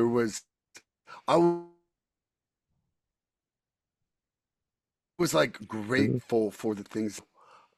I could see that I just glitched out. Did You're it good. screw up too much, or could You're you hear good, me? bro. You're good. I could see that I was having gratitude for things I had, but I wasn't expressing gratitude for the things I didn't have, and for the struggles I was going through, and for the lessons that they were going to be, and then implementing that complete gratitude in all circumstances into my prayer. That was like the missing puzzle. And since doing that, I've had like, and now it's just absolutely nuts, but it's like 3 times in 8 days I feel like I've got an answer back from my prayer, like So three times. And that was like the first time that happened last Thursday, I was like, holy shit. And I'm still like holy shit about it. Pumps me up, It man. was a holy shit experience. But now it's happened Whoosh, 2 days ago and it happened today again. whoosh, whoosh. Like, and it's just like a man, I all I love can it. say, Tell all I JJ could about that real quick. JJ don't know about that. He's a Oh, praying dude, JJ man. don't know about. So Bro, JJ, okay, so I've been really working on this surrender. And then now this gratitude in all circumstances, and I'm walking last Thursday, and I've been doing my prayer while I'm walking, because it's a time where I'm out of the house. I'm like, it's super beautiful here in the nature, the mountains, everything. Like right now is the most beautiful time of year, and I'm doing it while I'm walking, and I'm also alone on our road, and I can do it out loud, and it's just a wonderful atmosphere to do it in. And so I'm like starting praying, like, like thanking for the opportunity to have my will, but the privilege to surrender it. Thank you for the privilege to help and serve people. And I'm going through my gratitudes, and then I was like, and thank you for, like the love that's replacing my anger, and the faith that's replacing my fear. And I said, thank you for, the surrender that's growing in my heart. And thank you for the struggles that are enabling me to be able to have that opportunity to surrender. And then I looked up, and I was like at this real, like the biggest trees on the road, this big old, like old growth ponderosa pine. And I'm looking up, and I'm like, and thank you for this beauty I'm in. And and then I feel this like breeze, like just go whoosh, and I'm just like, wow. I'm like, thank you for this sign, and then it goes whoosh whoosh again. again, and then like, and then I'm Answers. goosebumps. I'm like tears. I'm smiling, and I'm just like, wow. I'm like, thank you for this connection. And then it goes whoosh and blows this like little thing in front of me and swirls around behind and hits me from the back of the head. And I'm Bro, just like, that was like the mic drop, like the answers. universal He's mic getting drop. answers, JJ. He's getting Yeah, answers. man. That's beautiful, It man. was like, That's and beautiful. I'm just now, yeah. Well, Bro, it's a whole I'm different so stoked for existence. you, bro. I'm like Um, pumped up for you, man. I Like I'm love so happy, And then now bro. it's happening over and over when I'm doing it, and it's like I'm just getting like this like little pulses of like the wind is the voice that it's choosing to talk to me in. Milan, you've been out surrendering this thing, bro. I'm telling you, so you've been out surrendering this thing. You're starting to get answers. I'm telling you, bro. You got to But out it's surrender. also, I'm telling you, man, it's the gratitude in every circumstance. That is the elimination of anxiety and fear. Like if you have those, if you can find a way to be thankful for every shitty fucking thing, or what you used to call shitty things, that is the magic sauce, man. And especially not even just acceptance, but actually embracing that constant state of change. Like we spoke of before. Yeah, it's beautiful, man. Beautiful. You want me to ask? I'm going to ask Sydney now. Yeah, I'm just wondering now, because we probably all have a pile of questions left, except I'm not meaning to say that, JJ, like you don't. I got you one, JJ. Yeah, but I think we should do a lightning round for the last 20 minutes. Let's do a lightning round with like yours, mine, and Sydney's question at least, and then we'll come through it. Well, like I'll push you 5 minutes longer than you want to be here. Whatever you want, man. I just love you. Hey, okay, man. Okay, here we go. So everybody, we're doing the lightning round. JJ, you know what we mean? Lightning round. 1 minute on the clock. Okay, I can imagine. Let's go. Okay. All right, you ready? I'm gonna start. I'm ready. I'm on the timer. Starting to you, Sydney. Ready? So, what distorted perceptions? Excuse me. God damn it. Gosh dang it. How do you check your perception when you're in emotional pain? Oh man, how do I check my perception when I'm in emotional pain? That's a tough one.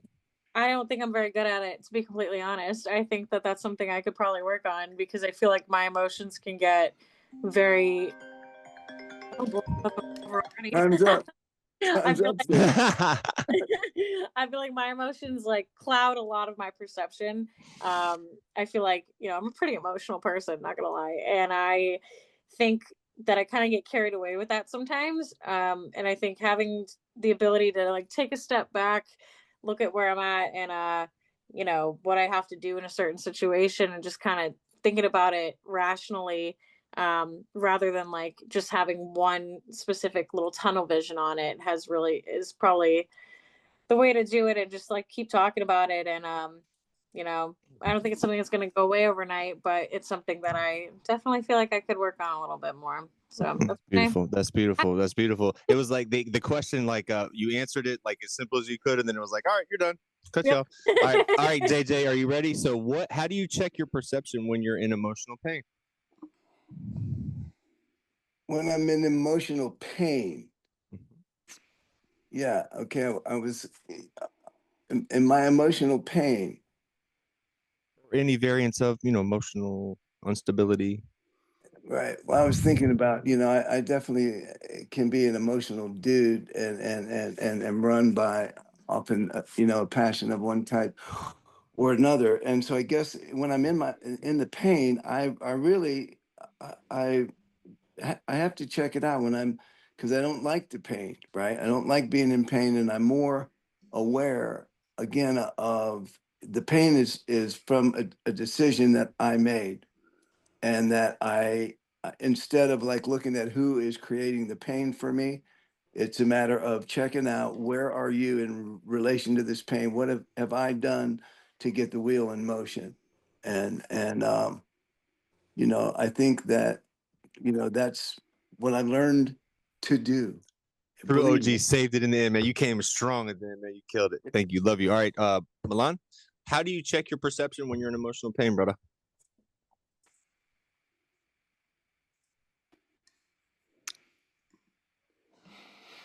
Did you hear me? Did you hear me, Jake? You were just. Did y'all all hear me? I did. Yeah. Okay, so I'm gonna ask you this again, Milan. How do you check your perception when you're in emotional pain? Okie dokie. So, my probably Matrix. Okay, one of the things, like I said, I do on a regular basis, at least a few times per day, is use my Harry God box, like where I try to surrender it.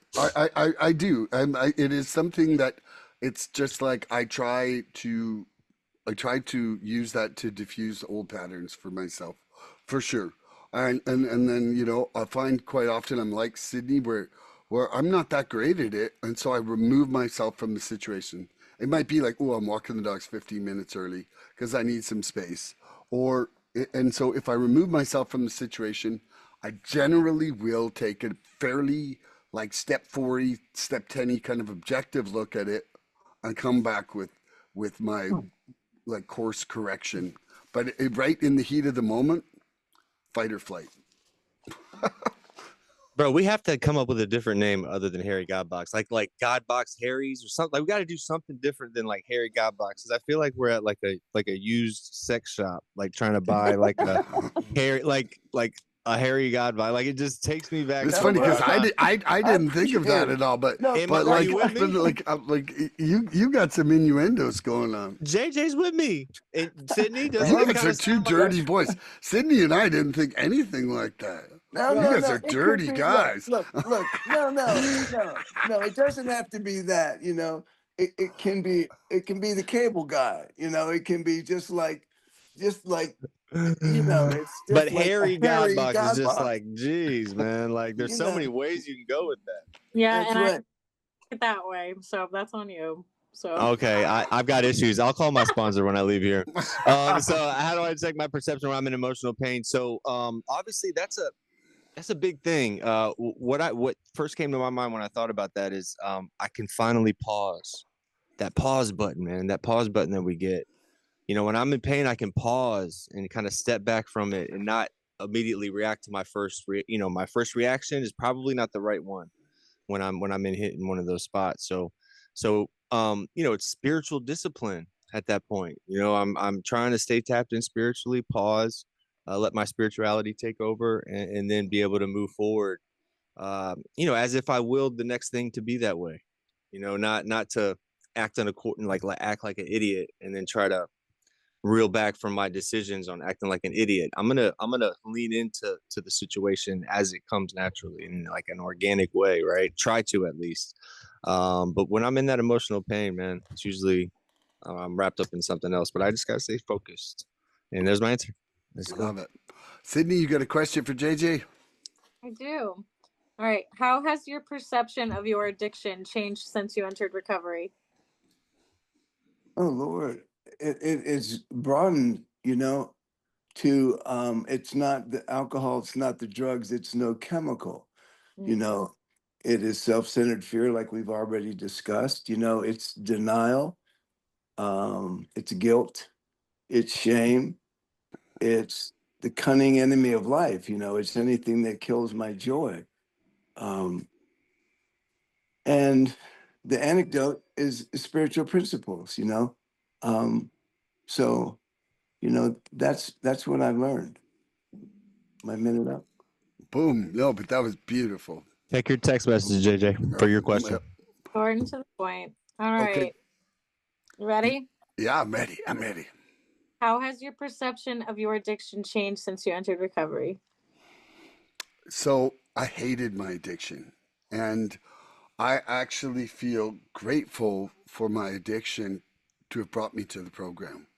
Like I feel like I would have spent my whole life living in a way that was going to keep me in some kind of unhappiness, and and just very limiting. Like I didn't have tools to grow with, and so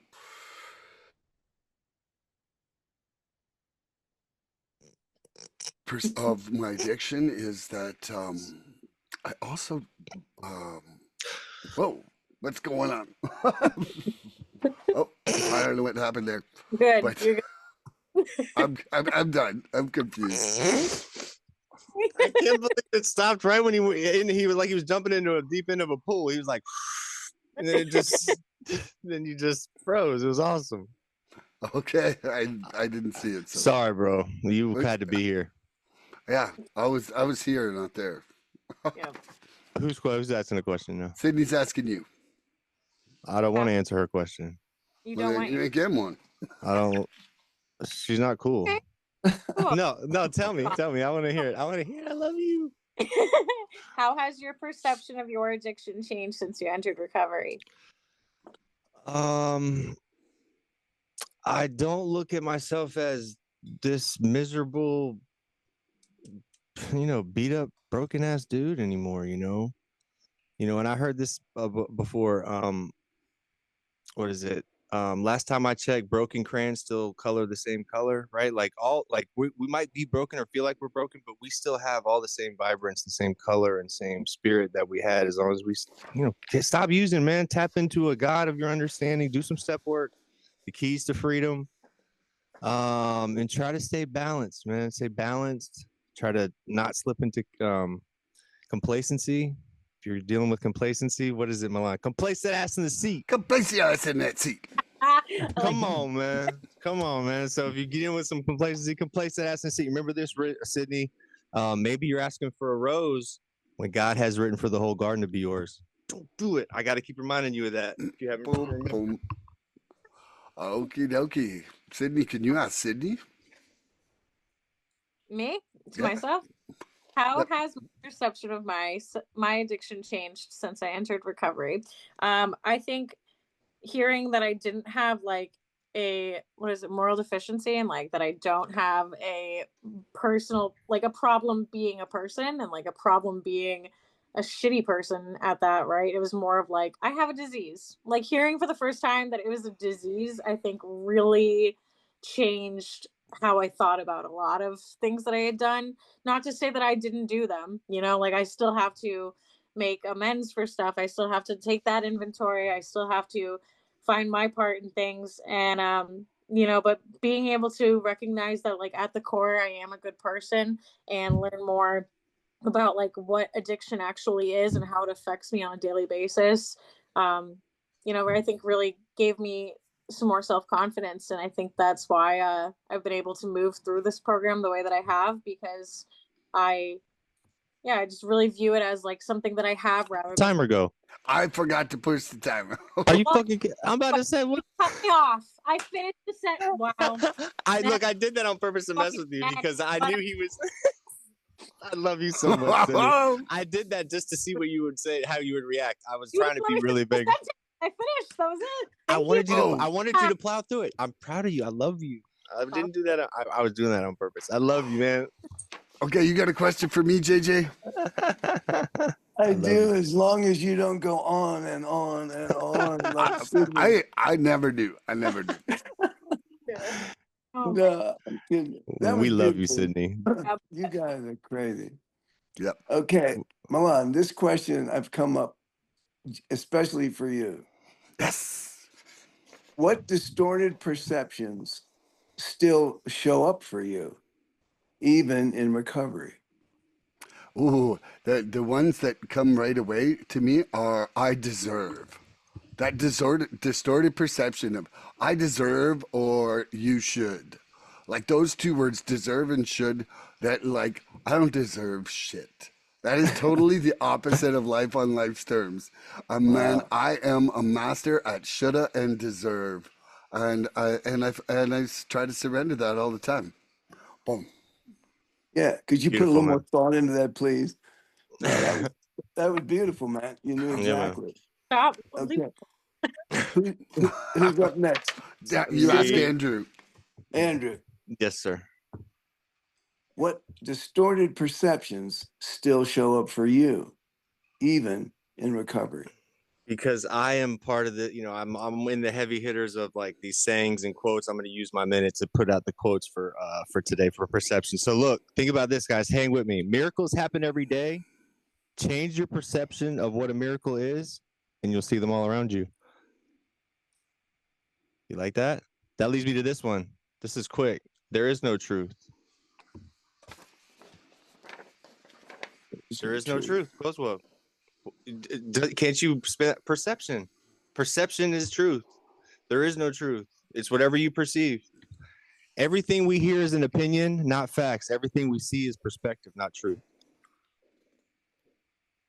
And perception can be both the easiest and the hardest thing to change. That was my quotes. Yeah. Damn, y'all don't like any of them? No, I liked them. I liked them. I didn't want to interrupt you. Okay, JJ, you want to ask Sydney? I think that Andrew answered the question. What distorted perceptions still show up? I love you, pal. Yeah. That was a joke. Sydney, I have a question for you. What distorted perceptions still show up for you, even in your recovery? Man, I don't even really know how to answer this. I don't know. I think that the fact that I can't really think of one on the top of my head probably tells me that there are some, right? Like it probably tells me that I need to check my reality a little bit. It threw me off, dude. I don't know. Sorry, girl. Like I do think I should question more things, right? I should make sure that I'm not like believing that I have the answer to everything. And I think sometimes I still don't want to ask for help because I think I got this. I think that still shows up. So that's probably the biggest way it shows up. Cool. Yeah. Isn't that cool? Just a little digging Awesome. and you found something that really landed for you, Yeah. right? And Sydney, we're Yeah. just hazing you into the little boys club, like it's just like our way to like Lucky? like the little bit. Lucky. Oh, you would have it no other way. We I love you. would. It wasn't sarcasm. Nobody else gets this in close treatment with all of us fair gentlemen and gets to hang out with us for 2 hours and talk about recovery. You know what I'm saying? True. I'm very grateful. Yes.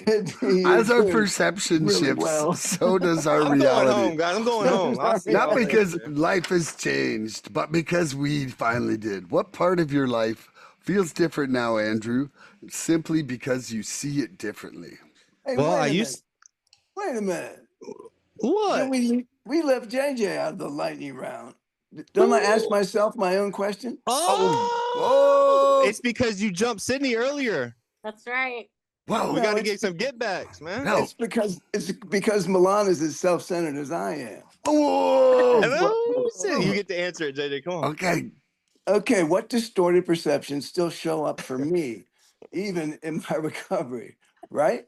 Yes. Yes. And I know the answer to this one is this awful emptiness. It's this coming up like, I'm not enough.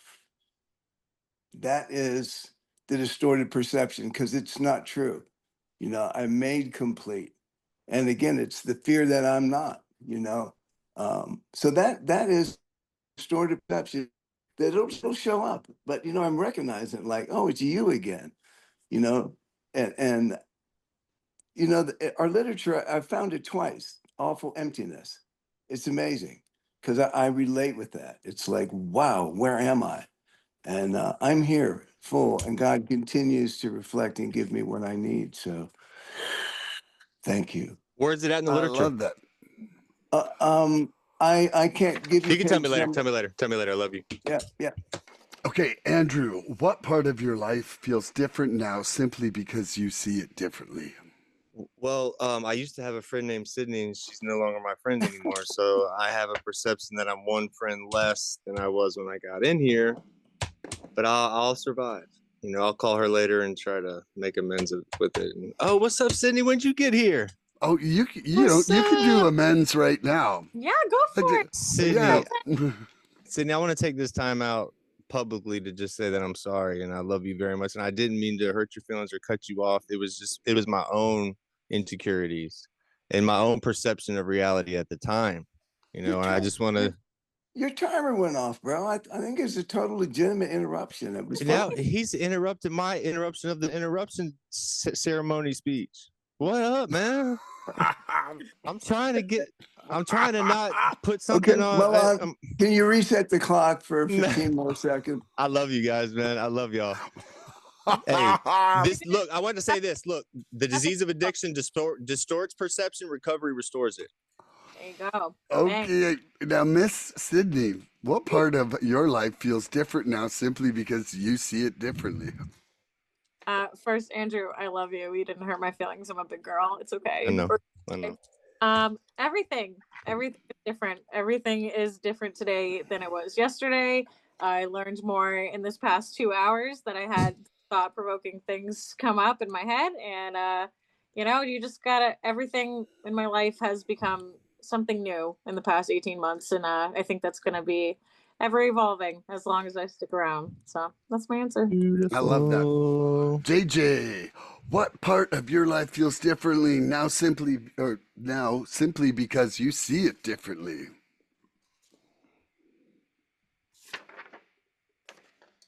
JJ forgets this is lightning round. I know this is just, just everything is continues to be different.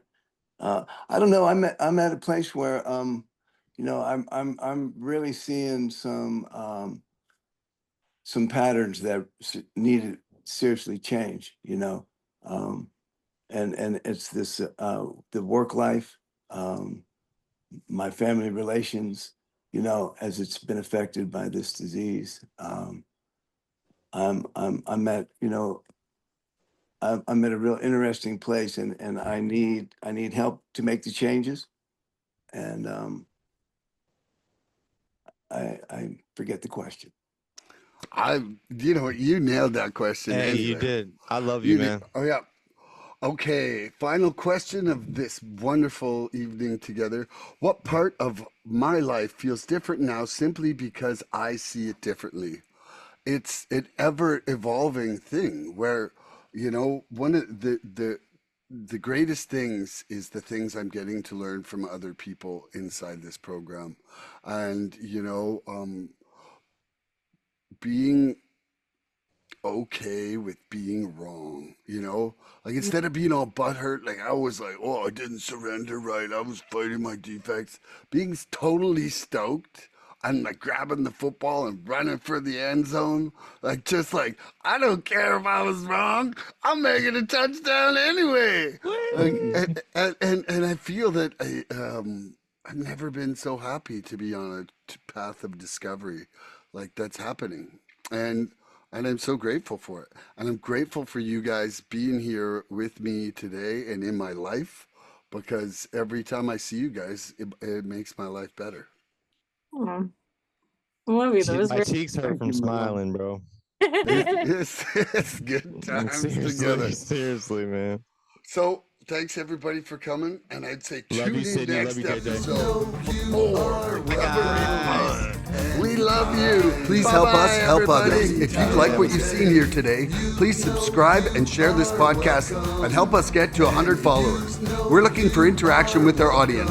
So please email recoveryfreedomrising@gmail.com or contact Milan South Okanagan Starcic on Facebook with questions, topic suggestions, or just comments. We'd love to hear from you.